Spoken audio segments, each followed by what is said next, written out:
राधे राधे सभी गुरु भक्तों को स्वागत है आपके अपने चैनल परम गुरु की वाणी पर।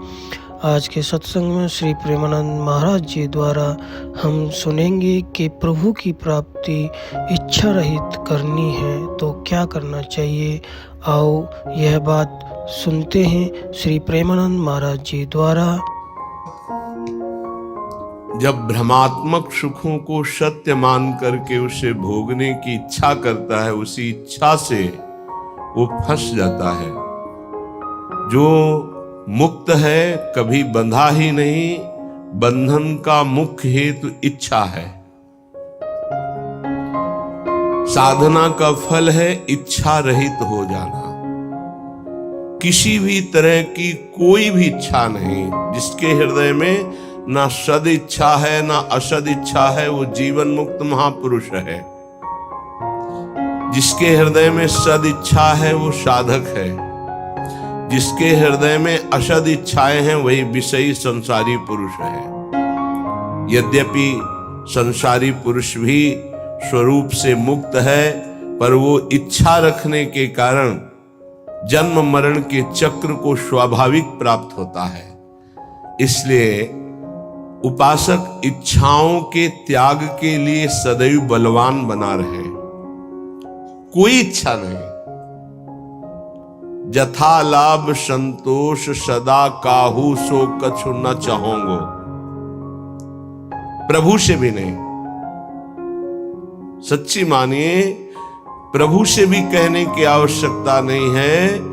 अनंत माताओं का दुलार लिए हुए हमारे सर्वशक्तिमान, सर्वज्ञ, सर्वत्र, सर्वभूत हिते रताः प्रभु सदैव हित करते रहते हैं, मंगल करते रहते हैं, पर हमारी इच्छाएं गलत आचरणों में ले जाकर हमको दुख प्रदान करती हैं। ये हमारी इच्छाएं हैं।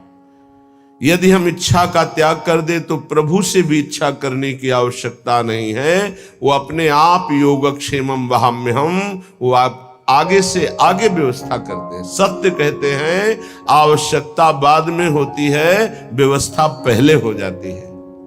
एक बार नहीं लाखों बार ये अनुभव किया गया। एक भक्त नहीं, अनंत भक्तों ने ऐसा अनुभव किया। आवश्यकता बाद में, उसकी पूर्ति पहले ही हो गई है। पता बाद में चलता है। हम बोले ऐसा चाहिए और पूर्ति पहले है कि वो तो है, पहले से ऐसे ऐसा हो गया है। क्या हुआ? आप अपनी निष्ठा से चूक गए, इच्छा कर ली, प्रभु ने पहले पूर्ति कर रखी थी। बोले हमारी तो नहीं होती, क्योंकि आप इच्छाओं के गुलाम हैं, प्रभु के दास नहीं। इसलिए अवश्य में भोक्तव्यम कृतम कर्म शुभाशुभम, भोगना पड़ेगा आपको। जो अशुभ कर्म कर रहे हो, जो शुभ कर्म, सुख और दुख दोनों यदि भगवान में स्थित हो तो सुख दुख के परे स्थिति होती है भक्त की। भारी से भारी बाहरी दुख दिखाई देगा, बाहरी सुख दिखाई देगा, उसकी स्थिति में सुख और दुख प्रवेश नहीं कर सकता। हमारी साधना का परम लक्ष्य है चाह मिटाना, इच्छा मिटाना, चिंता शोक रहित हो जाना।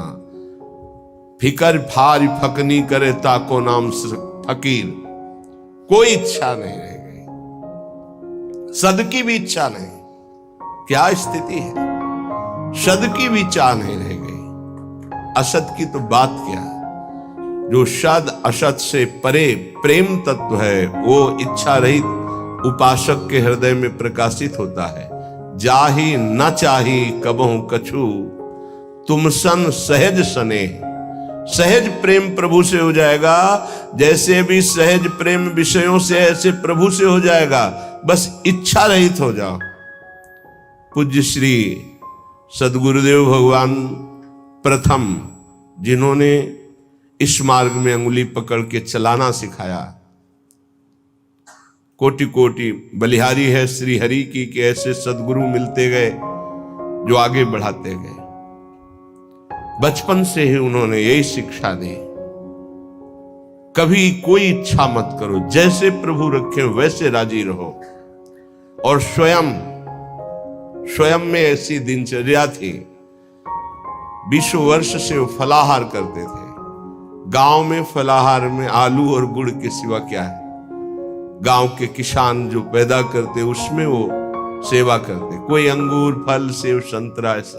और नियमावली, नारियल का खप्पर ऐसे रखा और आपने पूछ लिया स्वामी जी डालें, खप्पर पलटा के रख दिया, हो गया बच्चा। पहले सिखा दिया जाता था पूछ मत लेना, थोड़ा डाल, स्वामी जी और डाले, बस उतने से ऐसे हाथ रख देते। हाँ कहना उनके जीवन में नहीं था, ये दे दो कहना जीवन में नहीं था, भिक्षा करवा दो ऐसा जीवन में नहीं था। इसीलिए फलाहार करते थे। कई कई दिन थोड़ा गुड़ पा लिया, कभी कोई थोड़ा दूध ले आया, एक बार 24 घंटे में, रात दिन माला में रहते थे, जब देखो तब माला में। फलाहार में निद्रा अपने आप खत्म हो जाती है। अच्छा फलाहार करने वाले की बात नहीं कहते कि विविध प्रकार के पदार्थ जो ऐसे रूखा सूखा, तो तमोगुण खत्म हो जाता है नींद में। तो हम जब गुरुदेव भगवान को देखते तो बैठे मिलते, 2 बजे रात का संस्कार उन्हीं का डाला हुआ है। ए उठ, देख किसान लोग खेत जोतने जा रहे हैं, जब वो अपनी क्रिया में प्रमाद नहीं करते, भजन में प्रमाद नहीं करते, तो ऐसे अपने आसन के नीचे शयन कराते, उठ बैठ माला ले, चल नाम जप कर। गुरुदेव की कृपा आज तक वही गुरुदेव की कृपा जगाती है और दिनचर्या में लगाए हुए हैं। 2 बजे की दिनचर्या पूज्य सद्गुरुदेव भगवान का बाल अवस्था में डाला हुआ संस्कार, और नाम जप ही सर्वोपरि है, ये डाला हुआ संस्कार। नाम जप से ही रूप का प्रकाश होता है, ये विश्वास गुरुदेव ने ही दिया था। श्रीपाद प्रबोधानंद जी कह रहे हैं, यदि आपको इच्छा रहित परम पदवी की प्राप्ति करनी है तो त्यक्त्वा संगम दूरतः स्त्री पिशाच्याः सर्वासानां मूल मुद्रत्य सम्यक दैवाल्लब्धे नैव निर्वाह देहम श्रीमद वृंदा कानने जोशमासस्व। भाई यदि तुम्हें प्रियालाल की प्राप्ति करनी है, संसार चक्र से मुक्त होना है, तो मेरी बात मान लो, संगम त्यक्त्वा, किसी का भी संग न करो। भगवत प्रेमी महात्मा ये किसी में नहीं आते हैं, ये तो जब प्रभु द्रवित होते हैं, कृपा करते हैं, तब ये संग मिलता है। जब द्रवहि दीन दयालु राघो तो साधु संगति पाई। या कहें अन्य किसी का संग नहीं, या तो असंग और या भगवत व्रत धारण करने वाले महात्माओं का संग। ये बड़े बड़े महापुरुषों के आदेश है। एकस चरण रहस चित्त मनंत्री से युंजीत तद वृत्तिषु साधुश्चेत प्रसंगा। या तो असंग और या तो जिनका चित्त परमात्मा में लगा हुआ है, ऐसे साधुओं का संग, अन्यथा नहीं। आगे कह रहे हैं, एक पिशाच है सबके हृदय में, काम पिशाच। यह ऐसा राक्षस है, कभी अघाने वाला नहीं। भगवान ने इसे महापापी कहा है। और ये महासनो, बहुत खाने वाला लेकिन कभी ना खाने वाला, अर्थात भोगते भोगते मर जाओ पर कभी तृप्त नहीं हो सकते। इसलिए ये जो पुरुष शरीर का आकर्षण विपरीत शरीरों के प्रति है, ये राक्षसी भाव है। गृहस्थी में धर्मयुक्त एक पत्नी व्रत या एक पति व्रत लेकर के इस पिशाच पर विजय प्राप्त की जाती है। और विरक्ति में पूर्णतया भगवान के आश्रित होकर, गुरु भगवान के आश्रित होकर इस विकार पर विजय प्राप्त की जाती है। साधन में बड़ी ऊंचाई तक ये काम भ्रष्ट कर देता है, इसे पिशाच कहा गया है। जैसे किसी ने पूछा था कि शास्त्रों में लिखा है नरकस्य नारी, लिखा हुआ है, तो क्या स्त्री नरक है? उसका अर्थ तुम कैसे जानोगे जब भजन नहीं करते? उसमें लिखा हुआ है कि जो तुम्हारी काम भावना स्त्री के प्रति गंदी है ना, तुम्हें नरक ले जाएगी। भगवान ने कहा है, त्रिविधम नरकस्येदम द्वारम नाशन मात्मनः कामः क्रोधा तथा लोभा तस्मादेत्रयम् त्यजेत्। तुम उनमें माँ भाव, देवी भाव ये नहीं कर सकते हो, तुम उनमें भोग्य भाव करोगे तो नरक पहुंचोगे। ये लिखा है नरकस्य नारी। जो नारी के प्रति काम भोग की भावना से देखता है सब माताओं बहनों की तरफ, उसका नरक जाना निश्चित है। अशुभ गति को व्यभिचारी प्राप्त होता है। जो शास्त्रों की भाषा को नहीं समझते वो शास्त्रों के प्रति अंगुली उठाने लगते, उसमें ऐसा लिखा है। ये बड़े बड़े देशभक्त, बड़े बड़े भगवत भक्त इन्हीं माताओं से प्रकट होते हैं। हमारे भाव को पिशाच कहा गया है। ये देखो, पिशाच चढ़ जाता है तो कैसा राक्षस होता है, कैसा व्यवहार करता है। उस सृष्टि में आप आंख खोल के देख लो, मनुष्य कोई ऐसा कर सकता है? राक्षस करता है, पिशाच करता है। ये काम पिशाच है। ये चढ़ जाए तो पूज्य और जिनका हम रक्षण करना चाहिए उनका शोषण प्रारंभ कर देता है। ये ऐसा नीच है, भगवान बचावे। बहुत ही पापी है, बहुत ही खाने वाला, कभी ना घाने वाला, इसलिए इसको कहा गया है।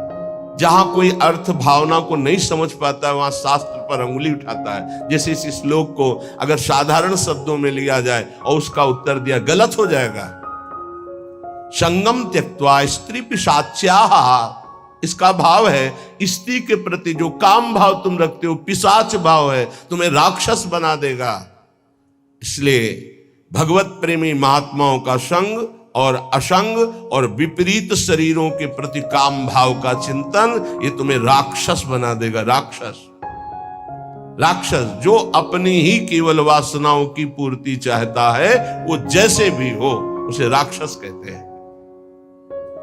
समस्त वासनाओं पर सम्यक प्रकार से विजय प्राप्त किए हुए महात्मा को भगवत साक्षात्कार होता है।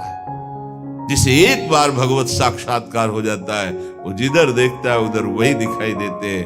रूप छके घूमत रहे, तन को तनिक न भान, नारायण दीर्घ जल भाई यह प्रेम पहचान। ऐसा थोड़ी कि तुम बोल दो कि मैं डॉक्टर हूं तो डिग्री है तुम्हारे पास, चलो ऑपरेशन करके दिखाओ, सम्यक रूप से तब माना जाएगा।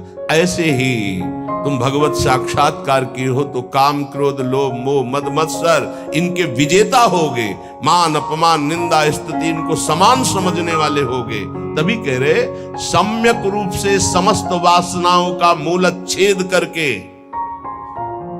जो दैव के द्वारा प्राप्त, प्रारब्ध के द्वारा प्राप्त शरीर पोषण को करते हुए, देह यात्रा का निर्वाह करते हुए रात दिन भजन करता है, उसके हृदय में प्रेम प्रकाशित होता है। फिर ध्यान दीजिए, संगम त्यक्त्वा, समस्त संगों का त्यागी कहां से होता है? भगवत प्रेमी महात्माओं के संग से। सर्व संगोपहो ही माम, संतों का संग सब संगों का त्याग करा देता है। फिर कह रहे स्त्री पिशाच्याः, ये जो पिशाच भाव राक्षस भाव माताओं बहनों के प्रति आए, प्रतिकूल शरीरों के प्रति भोगने का है, ये तुम्हारी दुर्गति कर देगा, इसका त्याग करो।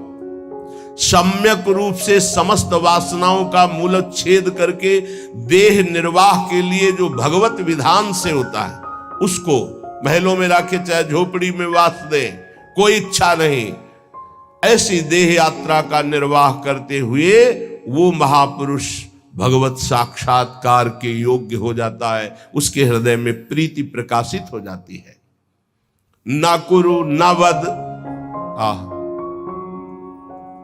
ना कुरु ना वद किंचित विस्मराशेष दृश्यम, स्मर मिथुनम महस्तद गौरनीलम स्मरार्तम, बहुजन समवायाद दूरमुद्विजयाहि, प्रिय निवसस्तु दिव्य श्रील वृंदावनांतः।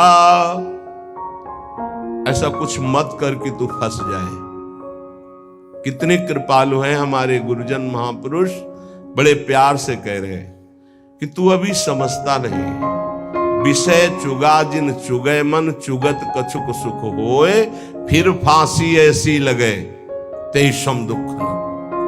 आपको भोगने में तो लगता है बहुत अच्छा है, लेकिन उसके अंदर जो आसक्ति रूपी कांटा है वो जब फंस जाएगा तो तड़पड़ाओगे, तड़पोगे, निकल नहीं सकते। ये ऐसा दलदल है कि गुरु कृपा निकाले या हरि कृपा निकाले, दूसरा निकाल नहीं सकता।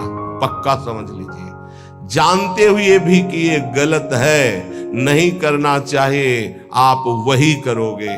यदि आपके हृदय में गुरु चरणों का आश्रय और नाम जप नहीं तो तुम्हारी ताकत नहीं कि तुम रुक जाओ। कह रहे ना करो, ऐसा कुछ मत कर कि तू फंस जाए, फिर निकलना मुश्किल हो जाए। श्री जी की कृपा ही निकालती है, ये पक्की बात समझ। श्री जी की कृपा निकालती है। जो भरोसे पे है वो कभी डूब नहीं सकता। जो गुरुजनों का भरोसा लिए वो कभी नहीं डूब सकता है। विश्वास रखो, चाहे जितना पतित हो गया हो, चाहे जितना नीचे गिर गया हो, एक दिन वो चमकेगा। जैसे नाव बहुत बढ़िया है लेकिन खेवैया नहीं है, तो नाव जर्जर हो और खेवैया चतुर हो तो निकाल ले जाएगा। विश्वास करो, निकाल ले जाएगा।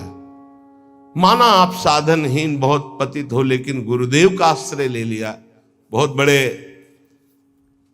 महापुरुष श्री संत पलटू जी बहुत बड़े नाम जापक रहे, बहुत बड़े नाम जापक। रात दिन उनके हृदय में नाम चलता। पूज्यपाद उड़िया बाबा जी विशेष आदर करते थे श्री पलटू साहब का। वो कह रहे, नाव मिली केवट नहीं, कैसे उतरे पार, कैसे उतरे पार, पथिक विश्वास न आवे। महापुरुषों के वचन बहुत ध्यान से सुनिएगा। नाव मिली केवट नहीं, कैसे उतरे पार, कैसे उतरे पार, पथिक विश्वास न आवे। लगे नहीं वैराग्य यार, कैसे कह पावे। मन में धरे न ज्ञान, नहीं सत्संगति रहनी। बात करे नहीं कान, प्रीति बिन जैसी कहनी। छूटी डगमगी नाही, संत को बचन न माने। मूरख तजे विवेक, चतुरई अपनी आने। पलटू सदगुरु शब्द का तनिक न करे विचार। नाव मिली केवट नहीं, कैसे उतरे पार। बहुत बढ़िया नाव मिल गई है भवसागर से पार होने के लिए मानव देह, लेकिन सदगुरु वर्ण नहीं किया, फिर तो नाव पार नहीं हो सकती, क्योंकि खेवैया ही नहीं है। सदगुरु रूपी खेवैया मिल जाए तो जर्जर नाव को भी पार कर दे। अर्थात कितना भी पतित नीच क्यों न हो, महान बन जाए। कैसे उतरे पार, पथिक विश्वास न आवे। अये संसार सागर से पार जाने वाले पथिक, तुझे विश्वास ही नहीं है कि गुरु रूपी खेवैया ही संसार समुद्र से पार करता है। लगे नहीं वैराग्य यार, कैसे कह पावे। हरि रूपी मित्र को कैसे तुम प्राप्त कर सकते हो, यदि गुरु से अनुराग नहीं हो, संसार से वैराग्य नहीं। मन में धरे न ज्ञान, नहीं सत्संगति रहनी। जो सत्संग सुनते हो मन में धरते नहीं हो, वैसी रहनी नहीं है, तो बात करे नहीं कान, प्रीति बिनु जैसे कहनी। लाखों बातें करो, बातन प्रीति न होई सखीरी। बातों से काल पर विजय प्राप्त नहीं कर सकते, बातों से माया पर विजय प्राप्त नहीं कर सकते, बातों से काम क्रोध पर विजय प्राप्त नहीं कर सकते। सत्संग में जो सुना, गुरुदेव ने जो नाम मंत्र दिया, वो तो तुम स्वीकार नहीं कर रहे, अर्थात निरंतर जप नहीं रहे। छूटी डगमगी नाही, संत को बचन न माने। तुमने संत की आज्ञा का पालन नहीं किया, इसलिए तुम्हारी नाव डगमगा करके भंवर में फंस रही है। मूरख तजय विवेक, चतुरई अपनी आने। विवेक है नहीं, बड़े बुद्धिमान बनते हो, फंस जाओगे। पलटू सदगुरु शब्द का ये बहुत बड़ा विजय का पताका है, सदगुरु द्वारा दिया हुआ नाम मंत्र। ध्यान रखना, सदगुरु का शब्द कोई साधारण नहीं है। उनका शब्द ऐसा महान शक्तिशाली है कि माया का अंधकार नष्ट होता चला जाएगा। अज्ञान तिमिरांधस्य ज्ञानांजन शलाकया चक्षुरुन्मीलितं तस्मै श्री गुरुवे नमः। बंदो गुरुपद कंज कृपा सिंधु नर रूप हरि, महामोहतम पुंज जासु बचन बचन रवि कर निकर। बस गुरु के शब्द पर ध्यान दे दे। पलटू सदगुरु शब्द का तनिक न करे विचार, तो नाव मिली केवट नहीं कैसे उतरे पार। मत करो ऐसा कोई कर्म जिससे तू फंस जाए। धोबिया फिर मर जाएगा चादर लीजे धोए। ये बहुत सुंदर मानव देह मिला है, बहुत गंदगी में इसको डुबो रहे हो, मन मानी आचरण कर रहे हो, बहुत भोगना पड़ेगा। अभी समझ में नहीं आ रहा है, अभी इसलिए समझ में नहीं आ रहा कि समय है। चाहे जो बोलो, चाहे पाप कर्म बोलो, चाहे पुण्य कर्म, कोई बोलने वाला नहीं तुम्हें। लेकिन जब फसल काटोगे तब पता चलेगा तुमने बोया क्या था। माना कि अब फसल में बहुत बढ़िया आम और अंगूर की बेल लगा दी, लेकिन पीछे बम्बूल बोए हो तो आम खाने को अभी नहीं मिलेंगे। ये आगे की फसल है, अभी काटो पीछे की फसल। इसीलिए बड़े बड़े साधकों को, संतों को देखा जाता है शारीरिक दंड भोगते हुए, क्योंकि वो पिछली फसल है। तो तुम कैसे बच जाओगे?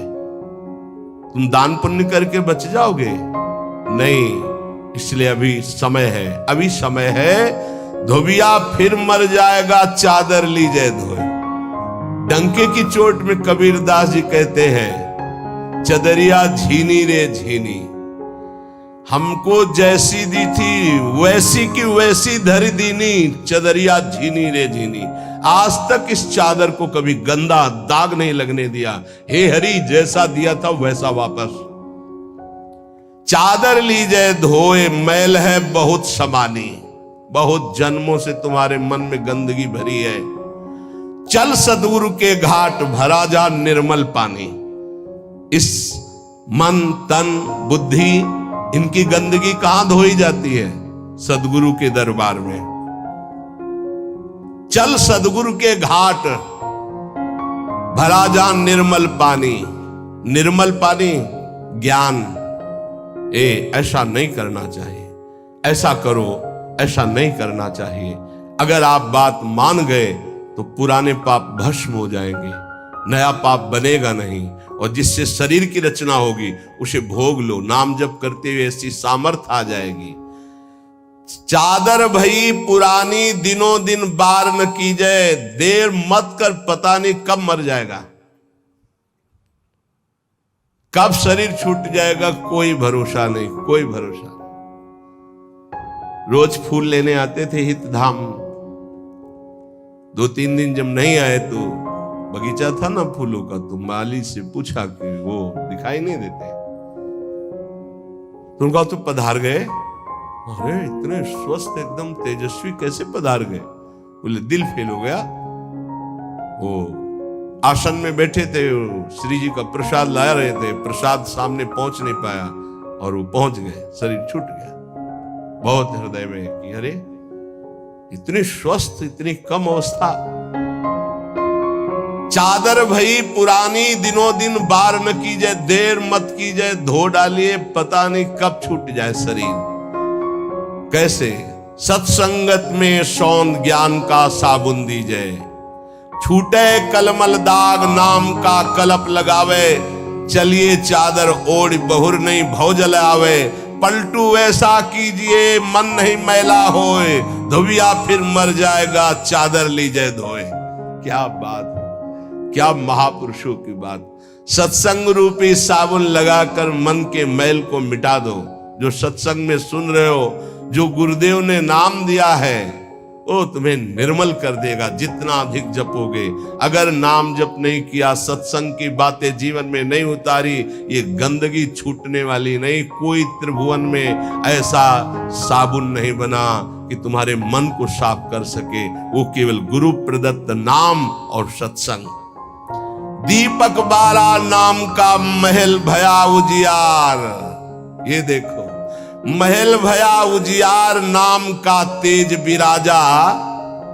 शब्द किया प्रकाश, मानसर ऊपर छाजा।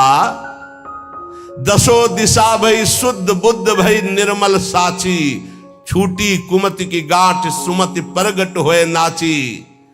होत 3600 राग दाग त्रिगुण का छूटा, पूरन प्रगटे भाग करम का कलसा फूटा। पलटू अंधियारी मिटी बाती दीन्ही टार, और दीपक बारा नाम का तो महल भया उजियार। हे अमृत है इन महापुरुषों का अनुभव। दीपक बारा नाम का महल भया उजियार। जिस समय राधा राधा राधा राधा राधा राधा अज्ञान अंधकार नष्ट हो गया। गोस्वामी जी का अनुभव है, तुलसीदास जी महाराज का। राम नाम मणिदीप धरी, जीह दे हरिद्वार। तुलसी भीतर बाहिरो, जो चाह सुजियार। बाहर भी उन्नति और अंदर भी उन्नति। अंदर अध्यात्म के सद्गुण और बाहर नाना प्रकार की सुख सामग्रियां ये घेर लेगी, जिस दिन तुम्हारी जिह्वा पे निरंतर नाम चलने लगेगा। महल भया उजियार नाम का तेज विराजा। प्रकाश में क्या पड़ा हुआ ये दिखाई देता है। अंधेरे में रस्सी का सांप नजर आता है, प्रकाश में समझ में आता है ये गंदी बात है, ये अच्छी बात है। इससे हमारी सदगति होगी, इससे दुर्गति होगी। नहीं करना हमको ये नाम के प्रकाश में दिखाई देता है। जैसे नाम की महिमा सुनी और संसार में रत गलत आचरण करने वाले नौजवान भाई सुने तो आके वर्णन करते, मैंने ये त्याग दिया। क्यों? क्योंकि नाम का प्रकाश हुआ, बल मिला और समझे कि गलत है तो उसका त्याग कर दिया। महल भया उजियार नाम का तेज विराजा, और शब्द किया प्रकाश मानसर ऊपर छाजा। गुरुदेव ने जो शब्द दिया, जब उसका प्रकाश हुआ तो मन के ऊपर अब हमारा अधिकार हो गया। मानसर ऊपर छाजा। अभी तक हमको मन दबाए हुए था, जो चाहता था मन करता था, लेकिन जब से गुरुदेव ने नाम दिया, नाम का प्रकाश हुआ, अब मानसर ऊपर छाजा। अब मन के ऊपर आसन लगा के बैठे, जो हम चाहेंगे वही मन करेगा, जो मन चाहेगा वो हम नहीं करेंगे। ये स्थिति नाम के प्रभाव से मन को मार दिया, निर्विषय कर दिया। किसने? नाम जापक ने। दसो दिशा भई शुद्ध बुद्ध भई निर्मल साची। अब वो कहीं त्रिभुवन में जाए, भाव कुभाव अनख आलसहु, नाम जपत मंगल दिशि दसहु। दसों दिशाएं शुद्ध बुद्ध आनंद प्रदान करने वाली हो गई, क्योंकि जहां है वो नाम जप कर रहा है। छूटी कुमति की गांठ सुमति परगट होए नाची। कुमति का नाश हो गया, अब सुमति का प्रकाश होकर हृदय में सुमति नृत्य कर रही। हो 3600 राग, जो धर्म के 36 लक्षण हैं वो प्रकाशित हो जाते हैं उसके अंदर, भागवत में वर्णन है। और दाग त्रिगुण का छूटा, सतोगुण रजोगुण तमोगुण तीनों से ऊपर उठकर वो त्रिगुणातीत अवस्था को प्राप्त हो गया नाम जापक। पूरन प्रगटे भाग करम का कलसा फूटा। समस्त कर्म संचित भस्म हो गए, क्रियमाण निष्फल हो गए, प्रारब्ध निष्प्रभावित हो गया। ये नाम जापक का। पलटू अंधियारी मिटी बाती दीन्ही टार, दीपक बारा नाम का महल भया हो गया। सच्ची बात है, त्रिभुवन में नाम के समान कोई नहीं है।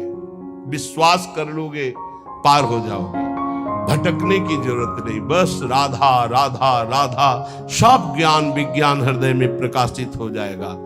और डरना नहीं, कोई भी त्रिभुवन में नाम जापक को पराजय नहीं दिखा सकता। ये बात पक्की समझ लेना। कभी भी हरि का एक स्वभाव है, कोई उनको गाली दे दे, अपमान कर दे, उनकी निंदा कर दे, वो पिता के समान सह लेते हैं, क्षमा कर देते हैं। लेकिन उनके भक्त का अपमान कर दे तो राम रोष पावक सो जरई। जो अपमान भक्त कर करई, तुम चुप रहना, तुम मत बोलना। जो अपमान भक्त कर करई, राम रोष पावक सो जरई। पलटू साहब कह रहे नाम जापक कभी डरना मत, कभी भय मत करना और कभी लड़ना मत। हरि अपनो अपमान सह जन की सही न जाए। हरि का अपमान कर दोगे सह जाएंगे कैसे भी, वो बड़े कृपालु हैं, अनंत माताओं का प्यार रखते हैं, चल उद्दंडता कर ले। हरि अपनो अपमान से जन की सही न जाए, जन की सही न जाए, दुर्वासा की क्या गति कीन्ही। महान तपस्वी, दूब का रस पीने वाला, बलकल की लंगोटी लगाने वाला, उनको ये भ्रम हो गया कि चक्रवर्ती सम्राट रानियों के बीच में रहने वाला मेरे से बढ़कर भजनानंदी कैसे हो सकता है। जाकर के कृत्या प्रकट कर दी उनको, अम्बरीश जी को कष्ट देने के लिए दुर्वासा जी के द्वारा प्रकट की हुई कृत्या भगवान के निज पार्षद सुदर्शन जी ने भस्म कर दिया और त्रिभुवन में दौड़ाया दुर्वासा जी को। अंततोगत्वा अम्बरीश जी के पैरों में गिरना पड़ा महान तपस्वी भगवत स्वरूप दुर्वासा जी को। जन की सही न जाए, दुर्वासा की क्या गति कीन्हा, और भुवन चतुर्दश फिरे सबे दुरियाए जो दीन्हा। सबसे पहले भाग कर गए भगवान शंकर की शरण में, क्योंकि भगवान शंकर के अंश से प्रकट हुए दुर्वासा जी है।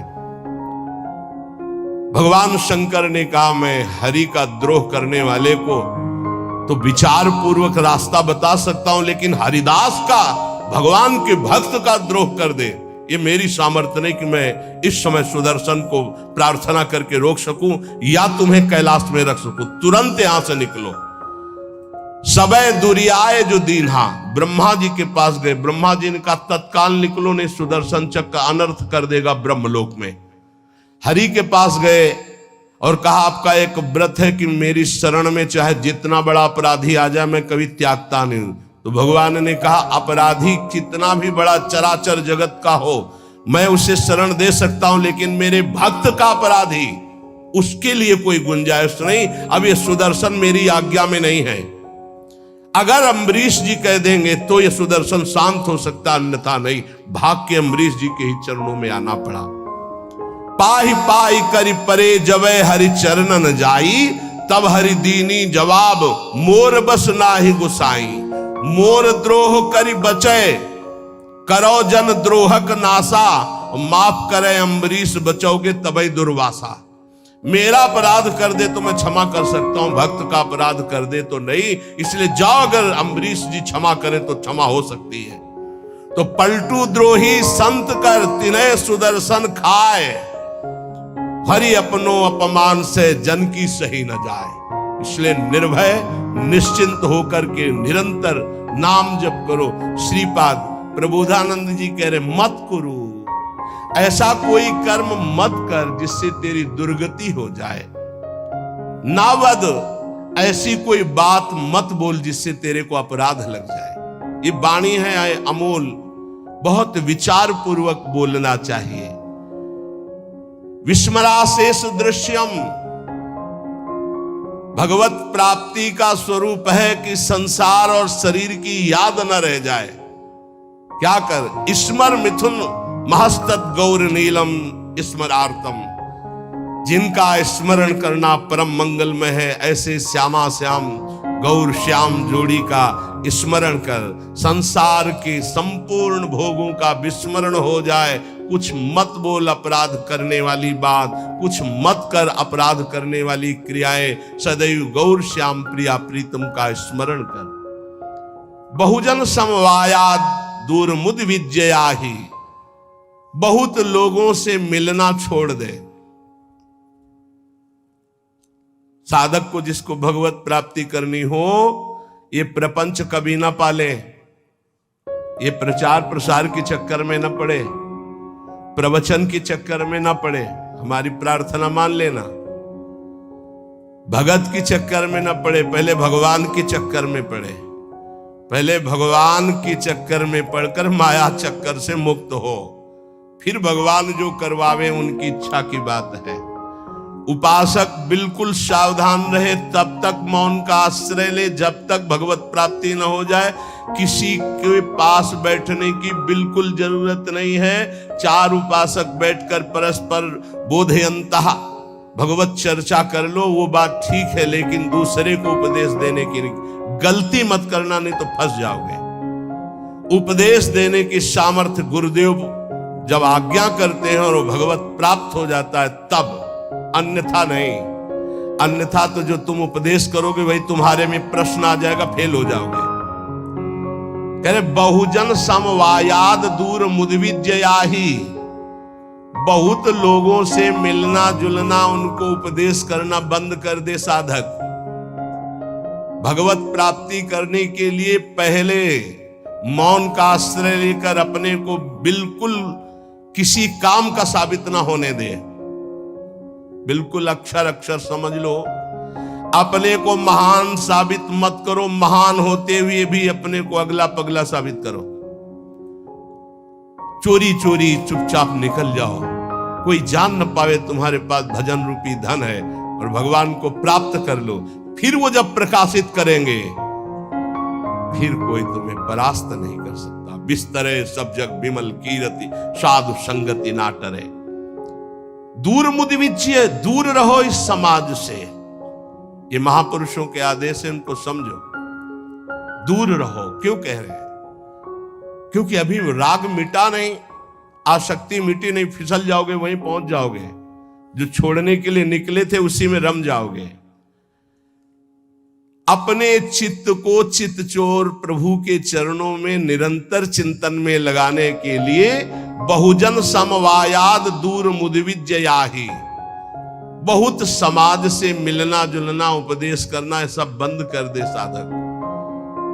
अपने चित्त को प्रभु में लगाए और अपने को प्रकाशित ना होने दे। भगवत रसिक जी ने भी कहा है, मौन रहे, जब बोले तो हृदय की ग्रंथि खोले, इतनी सामर्थ्य हो।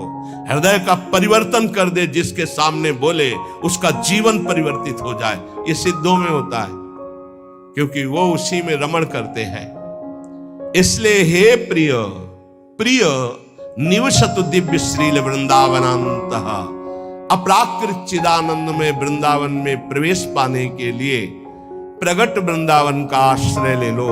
यहाँ आते जाते रहो या यहाँ वास करो, सत्संग सुनो और उसे अपने जीवन में उतारो। धन्यवाद आप सभी का। ऐसे ही श्री प्रेमानंद महाराज के महत्वपूर्ण वार्तालाप, सात्विक भजन और सुविचार को सुनने के लिए हमारे चैनल को लाइक करें, सब्सक्राइब करें, शेयर करें। धन्यवाद। जय श्री श्री, राधे राधे।